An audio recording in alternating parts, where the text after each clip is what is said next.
Why attraction grows in uncertainty, not reassurance. Certainty kills attraction.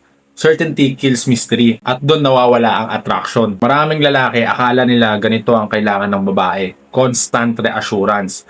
Palaging update, palaging siguradong sigurado na siya lang.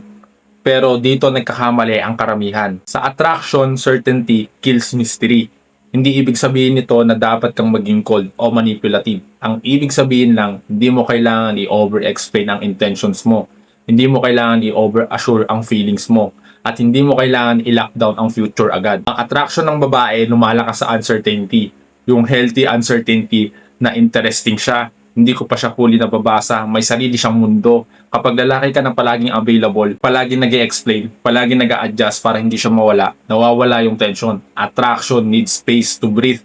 Kapag lagi mong sinasabi, okay lang ba to? Sigurado ka bang gusto mo ako? Anong status natin? Mas lalo mong pinapatay yung mystery. Mas attractive yung lalaking grounded, yung kalmado, yung hindi nagmamadali, yung secure kahit walang constant validation. Hindi ka nawawala, hindi ka nagtatago, pero hindi ka rin nag-over-reassure. Kasi ang totoong attraction hindi nanggagaling sa certainty. Nanggagaling yan sa presence, confidence, at mystery. Tandaan mo, hindi niya kailangan maramdaman na hawak mo siya. Mas mahalaga na maramdaman niyang safe siya sa energy mo. At doon, lalo siyang maa-attract sa'yo.